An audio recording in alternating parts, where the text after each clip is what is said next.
Okay, so today we're going to put the wings on the table. We're going to go ahead and level all that out. We're going to put the extension table on. We're going to go ahead and put the rail system on. And the rail system is quite something in itself. Okay, so these are the wings installed. There are 4 bolts on each side. Pretty easy, just put the 4 bolts on each side. The hardest part there is getting a nice square edge and leveling these things out, so they have to be level across the plane. Okay, so pretty easy to do, just a little fiddling around, some adjustments, and tighten them down and you're good to go. Our next step here, we're going to add the extension table on here. Unpacked extension table looks like that. It's kind of a it's wood, not kind of wood, but it's wood, so it's fairly lightweight, but it attaches right on there. And the next step will be the rail system. Now I've unpackaged the rail system. You have these 2 big channels. You have the slide itself and the T-square. So it's quite big, it's quite heavy, and I'll let you know how it goes. Again, the instructions are pretty simple. I mean, you get the color-coded thing again and a big card, and all the pieces and parts all numbered and coordinated to the instructions, so it should go together pretty easily. If I run into any problems, I'll do a small vid on the problem, but I'll see you on the other side of this. Oh, by the way, a buddy to help you out with this would be really nice, and again, I got a buddy. Thanks.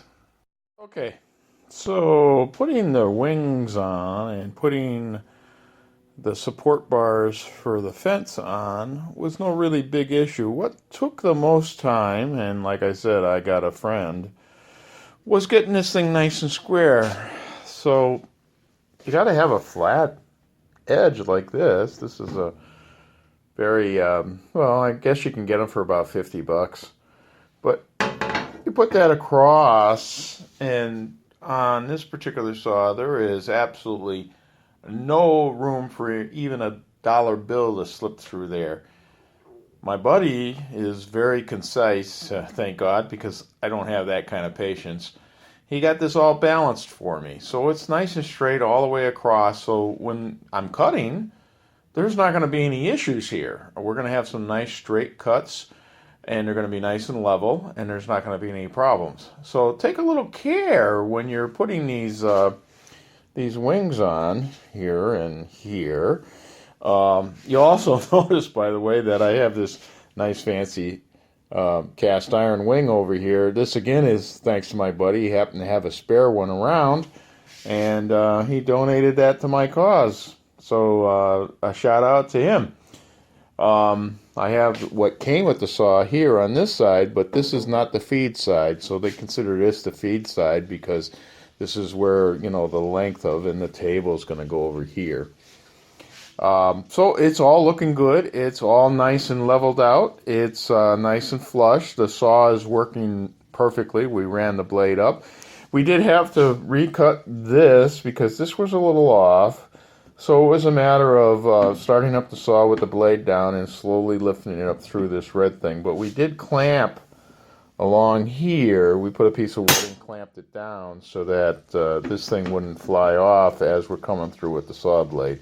But it recut this hole, okay, for the saw blade to come up through. Now this gives you a very close tolerance here so that the wood chips, and this is really neat because if it's wide here, and you'll see a lot of your standard saws, this is very wide, that's where all your dust comes flying up in your face and stuff because it gets up through this little groove here. So with this groove very, very, very narrow, it's called zero tolerance. So with a zero tolerance groove, the chips stay down below, and they're taken out by the system that this saw has in it for getting rid of the dust.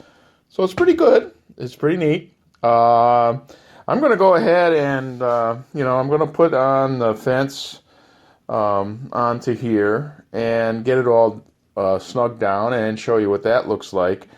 Again, going to follow that nice instruction manual that I got. We had a placard for this particular piece. So we'll go ahead and follow that. There shouldn't be any problems. If there are, I'll pop up another video and let you know what the problems might be so that you can hopefully work around them.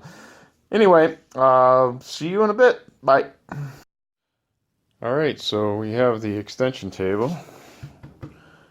Snugly bolted down, but not tightened all the way because, you know, we've got to level it off over here using the same technique that we've used on the rest of the saw.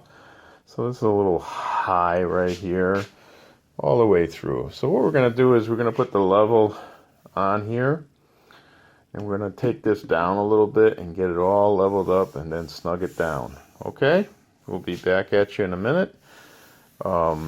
Should be a process. It takes a little bit of time. Like I said, my buddy did it earlier. Let's hope I have the same patience as he did.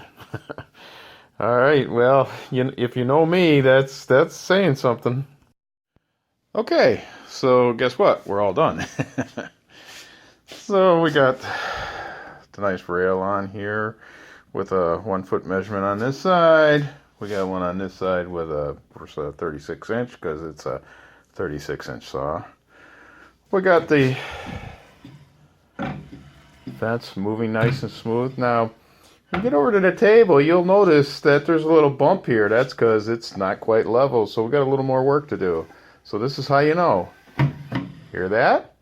Shouldn't hear that. See? So it's a little out of level. So we're going to go ahead and make that adjustment, and it should take it down to where it needs to be. All right. I guess we're done. Some other videos might show some cutting, but for now, this sucker is done, and it is a big table saw, okay? It may be a contractor saw, but let me tell you, with a table this big, there is no problem.